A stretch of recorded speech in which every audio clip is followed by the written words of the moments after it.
ಇವತ್ತಿನ ಅದ್ದಲಿಗೆ ಹೋಗಿದ್ದೆ, ಊಟೋಪಚಾರವಿಲ್ಲದೆ ಹೊಲದಲ್ಲಿದ್ದೇನಪ್ಪ. ಹೌದಣ್ಣ, ಕರೆಂಟ್ ಹೋದ ತಕ್ಷಣ ನೀರು ಹಾಯಿಸೋದನ್ನ ನಿಲ್ಲಿಸಿ 1 ಗಂಟೆ ಹಿಂದೆನೇ ಬಂದೆನಣ್ಣ.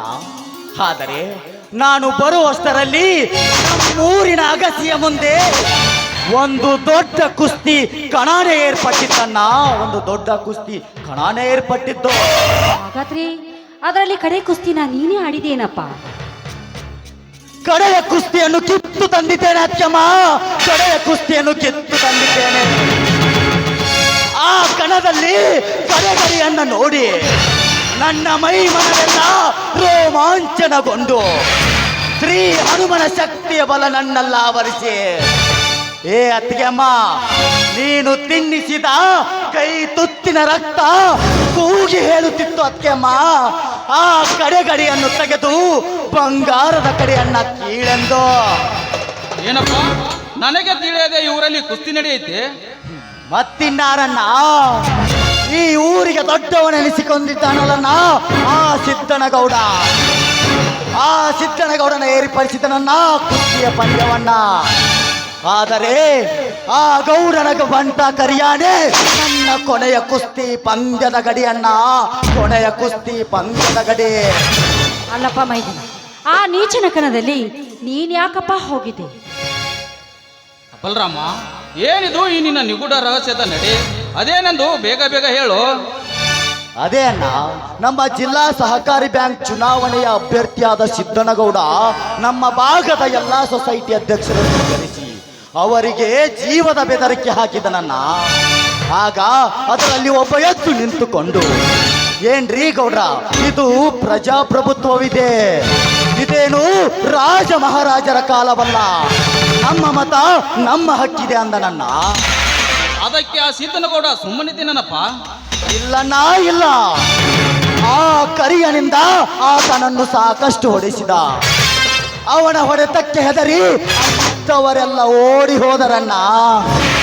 ಆದರೆ ಅವನೆದೆಗೆ ಎದೆ ಕೊಟ್ಟು ನಿಂತುಕೊಂಡವನು ನಾನೊಬ್ಬನೇ ಮಾತ್ರ ಅಣ್ಣ, ನಾನೊಬ್ಬನೇ ಮಾತ್ರ.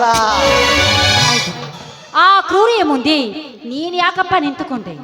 ಅತ್ತಿಗೆಯಮ್ಮ, ಆತ ಕ್ರೂರಿಯಾದರೇನು, ಮಹಾರಾಜ ಕೌರವ ದುರ್ಯೋಧನನಾದರೇನು? ಆ ಗೌಡ ನನ್ನನ್ನು ನೋಡಿ ಮೀಸೆ ತಿರುವಿ ಏನಂದ ಗೊತ್ತೇನಮ್ಮ? ಏನಲೇ ರಾಮಲಿಂಗನ ತಮ್ಮ ಹರಾಮ್ಕೋರ ರಣಹೇಡಿ, ನನ್ನೆದುರಿಗೆ ಎದ್ದು ನಿಂತುಕೊಂಡು ಮಾತನಾಡುವಷ್ಟು ಸೊಕ್ಕು ಬಂದಿದ್ದೇನಲೇ ನಿನಗೆ? ನಿಜವಾಗಲೂ ನೀನು ನಿನ್ನ ತಂದೆಗೆ ಹುಟ್ಟಿದವನಾಗಿದ್ದರೆ ಬಂದು ನನ್ನ ಕರಿಯನು ಕೂಡ ಕುಸ್ತಿ ಆಡಂದ ನನಗೆ. ಅಪ್ಪಗ ಹುಟ್ಟಿದ ಮಗ ನಾನೇ ಇದ್ದೇನೆ ಅಂತ ಮೀಸೆ ತಿರುವಿ ಸಡ್ಡು ಹೊಡೆಯಬೇಕಿತ್ತು ನನ್ನ ಮೈದುನ. ಅತ್ತಿಗೆಮ್ಮ, ಸೊಡ್ಡು ಹೊಡೆಯೋದಷ್ಟೇ ಏತ್ಕೆ ಅತ್ತಿಗೆಮ್ಮ. ಆ ಕ್ಷಣನೇ ನಾನು ಪ್ರತಿ ಮೀಸೆ ತಿರುವಿ ನಮ್ಮಪ್ಪನಿಗೆ ಹುಟ್ಟಿದ ಮಗ ನಾನಿದ್ಲೇ ಇದ್ದೇನೆ ಎಂದು ಗುಡುಗು ಹೊಡೆದು ಆ ಕರಿಯನನ್ನ ಹೊತ್ತುಕೊಂಡು ನಮ್ಮೂರಿನ ಅಗಸಿಯ ಮುಂದೆ 10 ಸೊತ್ತು ಹಾಕಿ ಆ ಗೌಡನ ಪಾದದ ಮೇಲೊಗೆದು ಅವನೆದೆಯ ಮೇಲೆ ಕಾಲಿಟ್ಟು ಕೇಕೆ ಹೊಡೆದನು ಅತ್ತೆಮ್ಮ, ಕೇಕೆ ಹೊಡೆದೆ. ಆಗ ಈ ರೈತನ ಗುಡುಗಿಗೆ ಆ ಧನಿಕನೆದಿಗೆ ನಡುಕ ಹುಟ್ಟಿತು ಅತ್ತೆಮ್ಮ, ನಡುಕ ಹುಟ್ಟಿತು. ಇದನ್ನು ಕೇಳಿ ನನಗೇಕೋ ಭಯವೆನಿಸುತ್ತದೆ. ನೀವ್ಯಾಕ್ರಿ ಭಯ ಪಡ್ತೀರ? ಅದರಲ್ಲಿ ಗೆದ್ದು ಬಂದವನು ನನ್ನ ಮೈದುನ. ಇವತ್ತಲ್ದ ನಾಳೆ ಆದ್ರೂ ನಾನೇ ಹೆತ್ತವರ ಮನೆತನವನ್ನು ಸರ್ವನಾಶ ಮಾಡಿದ ಆ ನೀಚನ ಸಂಹಾರ ಆಗ್ಲೇಬೇಕು. ಹೌದಣ್ಣ, ಹೌದು. ಮಾಡಿದವರಿಗೆ ಮಾಡಿ ತೋರಿಸಬೇಕೆಂಬುದು ಸುಭಾಷ್ ಚಂದ್ರರ ಮಾತು. ಸತ್ಯಮೇವ ಜಯತೆ ಎನ್ನುವುದು ಮಹಾತ್ಮ ಗಾಂಧೀಜಿಯವರ ತತ್ವದ ನುಡಿ. ಅಣ್ಣ, ಈಗಿನ ಕಾಲದ ಕೆಟ್ಟ ಕೃತ್ಯವನ್ನ ಒಮ್ಮೆ ನಿನಗೆ ತಿಳಿಸಿ ಹೇಳುತ್ತೇನೆ, ನೀನು ತಿಳಿದುಕೋ ಅಣ್ಣ. ನಮ್ಮ ರಾಜ್ಯದ ಮುಖ್ಯಮಂತ್ರಿಗಳಿರೋದು ಒಬ್ಬರೇ ಒಬ್ಬರು. ಆದರೆ ಈ ನಮ್ಮ ಹಳ್ಳಿಗಳು ಸಾವಿರಾರು. ಈ ಸಾವಿರಾರು ಹಳ್ಳಿಗಳಿಗೆ ಅವರೊಬ್ಬರೇ ಬಂದು ಭೇಟಿ ಮಾಡೋದಕ್ಕೆ ಆಗುವುದಿಲ್ಲವೆಂದು ತಿಳಿದು ಪ್ರತಿಯೊಂದು ಹಳ್ಳಿಯಲ್ಲಿ ಗ್ರಾಮ ಪಂಚಾಯತ್ಗಳಿರ್ತವೆ. ಆ ಹಳ್ಳಿಯಲ್ಲಿ ಒಬ್ಬ ಒಳ್ಳೆ ವ್ಯಕ್ತಿಯನ್ನ ಆಯ್ಕೆ ಮಾಡಿ ಆರಿಸಿ ತಂದು ಅಧ್ಯಕ್ಷನನ್ನಾಗಿ ಮಾಡುತ್ತೇವೆ. ಅವರ ಮೇಲಾಧಿಕಾರಿಗಳಾಗಿ ತಾಲೂಕು ಪಂಚಾಯತ್ ಹಾಗೂ ಜಿಲ್ಲಾ ಪಂಚಾಯತ್ನಲ್ಲೂ ಕೂಡ ಓಟು ಹಾಕಿ ಆಯ್ಕೆ ಮಾಡುತ್ತೇವೆ. ಅವರ ಮೇಲಾಧಿಕಾರಿಗಳಾಗಿ MLA MP ಗಳು ಕೂಡ ಇರ್ತಾರೆ. ಆದರೆ ಇವರೆಲ್ಲರಿಗೂ ಮುಖ್ಯವಾಗಿ ಇರುವ ಅಧಿಕಾರಿಯೇ ಈ ನಮ್ಮ ರಾಜ್ಯದ ಮುಖ್ಯಮಂತ್ರಿಗಳು ಅಣ್ಣ.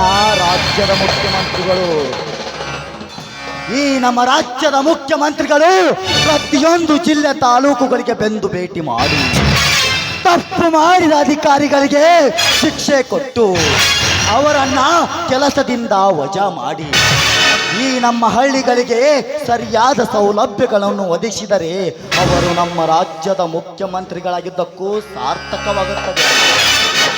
ಅದನ್ನ ಬಿಟ್ಟು ಹಿಂದೆ ಇದ್ದ ಮುಖ್ಯಮಂತ್ರಿಗಳು ಅದು ಎಷ್ಟು ಕೊಳ್ಳೆ ಹೊಡೆದು ಆಸ್ತಿ ಮಾಡಿದ್ದಾನೋ ನಾನು ಅದಕ್ಕಿಂತ ಹೆಚ್ಚು ಆಸ್ತಿ ಮಾಡುತ್ತೇನೆಂದು ಪಣ ತೊಟ್ಟು ನಿಂತರೆ ಅಂಥವನಿಗೆ ರಾಜ್ಯದ ಮುಖ್ಯಮಂತ್ರಿ ಅನ್ನೋದಿಲ್ಲ ಅಣ್ಣ, ಬಡವರ ರಕ್ತ ಹೀರುವ ಕಂತ್ರಿ ಅನ್ನುತ್ತಾರಣ್ಣ.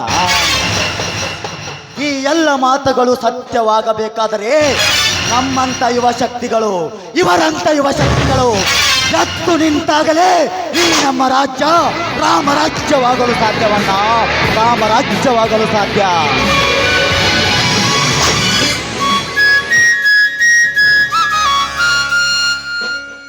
ಅಣ್ಣನ ಮಾತಿನಲ್ಲಿ ಸತ್ಯಾಂಶವಿದೆ ಅಣ್ಣ.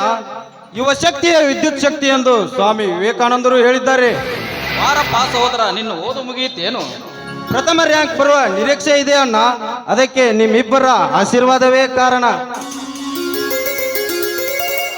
ಎದ್ದೇಳಪ್ಪ, ನಮ್ಮ ಆಶೀರ್ವಾದಕ್ಕಿಂತ ಈ ಮಹಾನುಭಾವರ ಆಶೀರ್ವಾದ ದೊಡ್ಡದಿದೆಯಪ್ಪ.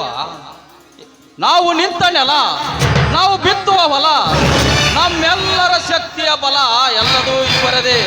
ಈ ಆಸ್ತಿ ಎಲ್ಲ ಇವರದೇ ಅಪ್ಪ. ಹೌದಣ್ಣ, ಪ್ರವೀಣ್ ಮಾಮ ಅವರು ಪದೇ ಪದೇ ಇವರದ್ದೇ ಹೇಳ್ತಿರ್ತಾರೆ. ಅವರು ನಮ್ಮ ಅತ್ತಿಗೆ ತಂದೆಯವರೆಂದು, ಅವರು ಈ ನಾಡಿನ ದೇವರಾಗಿದ್ದಾರಂತೆ. ಹೌದೇ ಅಣ್ಣ? ಹೌದಪ್ಪ, ಸಮಯಕ್ಕನುಸಾರವಾಗಿ ಈ ವಿಷಯ ಅವರು ಮಾಡಿದ ಧನ ಕಾರ್ಯವನ್ನು ಮುಂದೊಂದು ದಿನ ನಾನೇ ಹೇಳುತ್ತೇನೆ. ಅಂತವರ ಮಗಳಾದ ಈ ನನ್ನ ಅತ್ತಿಗೆ ಪುಣ್ಯವತಿಯೇ ಸರಿ, ಪುಣ್ಯವತಿಯೇ ಸರಿ. ಅದನ್ನು ನನ್ನ ಬಾಯಿಂದ ಹೇಳಲಾರೆ. ಬನ್ನಿರಿ, ಇದೇ ಖುಷಿಯಲ್ಲಿ ಎಲ್ಲರೂ ಸೇರಿ ಒಂದು ಹಾಡೋಣ ಹಾಡೋಣ. ಬನ್ನಿರಣ್ಣ.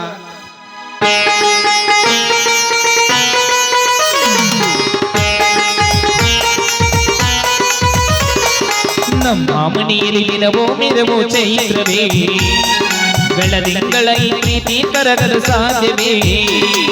ನಮ್ಮ ಮನೆಯಲ್ಲಿ ದಿನವೋ ಮಿರವೋ ಚೈತ್ರವೇ, ಬೆಳದಿಂಗಳ ಈ ಪ್ರೀತಿ ಕರಗಲು ಸಾಧ್ಯವೇ? ಹೆಜ್ಜೇರಿನ ಸವಿಗೋಡಿದು ಪ್ರೀತಿಯ ಪರಮಾನ, ಪ್ರೀತಿಯ ಯಜಮಾನ.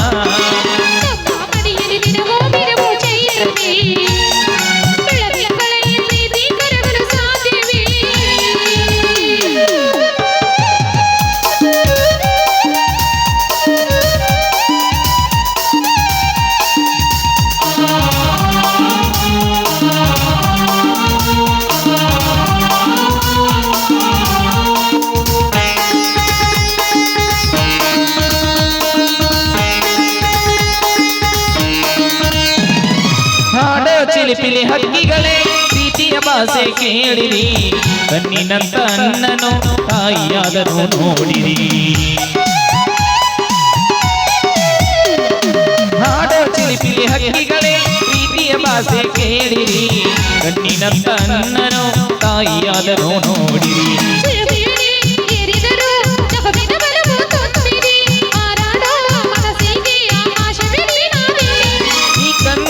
ಕೊಡೆಯಾಗಲಿ ಕಣ್ಣಿನ ಹಣೆಯಲ್ಲೇ ಹೃದಯಕ್ಕೆ ಮಳಿ. ನಮ್ಮ ಮನೆಯಲ್ಲಿ ದಿನವೂ ಮಿರವೋ ಚೈತ್ರವೇ, ಬೆಳದಿಂಗಳ ಈ ಪ್ರೀತಿ ಕರಗಲು ಸಾಧ್ಯವೇ? ಲಾಲಲ ಲಾಲಲ ಲಾಲಲ ಲಾಲಲ ಲಾಲಲ ಲಾಲಲ ಲಾಲಲ ಲಾಲಲ ಲಾಲಲ ಲಾಲಲ ಲಾಲಲ ಲಾಲಲ ಲಾಲಲ ಲಾಲಲ.